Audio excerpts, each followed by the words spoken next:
రామాయణం మనకు తెలిసిన అతిపెద్ద ధర్మయుద్ధం. కాని ఒక్క క్షణం ఆలోచించండి. ఆ రోజు పంచవటిలో బంగారులేడి మాయ తరువాత రావణుడు ఆ లక్ష్మణరేఖ దాటకపోయి ఉంటే, సీతమ్మను అపహరించాలనే ఆలోచన రావణుడికి రాకపోయి ఉంటే, అసలు రామాయణంలో యుద్ధమే లేకపోతే చరిత్ర ఎలా ఉండేది?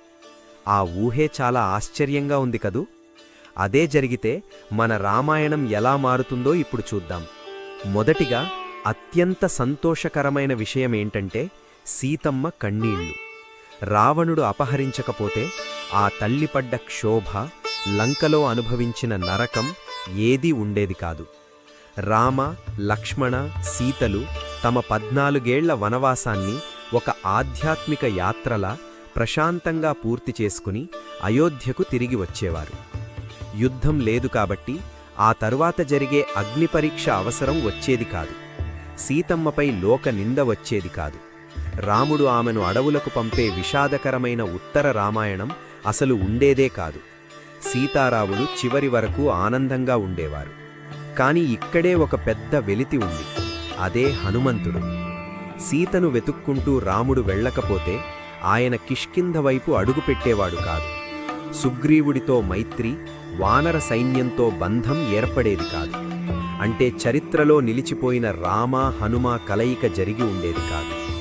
హనుమంతుడు తన గుండెల్లో రాముడిని పెట్టుకున్నా రాముడి సేవలో తరించే భాగ్యం ఆయనకు దక్కేది కాదేమో. భక్తికి నిలువుటద్దమైన హనుమంతుడు లేని రామాయణాన్ని మనం ఊహించగలమా? ఇక చివరిగా రాముడి గురించి. రావణవధ జరగకపోయి ఉంటే రాముడు తండ్రి మాట నెరవేర్చిన ఒక గొప్ప కొడుకుగా, మంచి రాజుగా మిగిలిపోయేవాడు. కాని సముద్రాన్ని దాటి అసాధ్యమనుకున్న రాక్షసుడిని ఎదిరించి ధర్మాన్ని గెలిపించడం వల్లే రాముడు పురుషోత్తముడయ్యాడు. సీతమ్మ పడ్డ కష్టమే ఆమెను శక్తి స్వరూపిణిని చేసింది. రాముడు పడ్డ వేదనే అతణ్ణి దేవుడిని చేసింది. సీతమ్మ కన్నీళ్లు లేని రామాయణం వినడానికి బాగున్నా ఆ త్యాగాలే రామాయణాన్ని రామాయణంగా మార్చాయి. మరి మీరేమంటారు? సీతమ్మ సంతోషంగా ఉంటే చాలు, యుద్ధం లేకపోయినా పర్వాలేదు అనిపిస్తోందా? మీ అభిప్రాయాన్ని కామెంట్ చేయండి. జై శ్రీరామ్.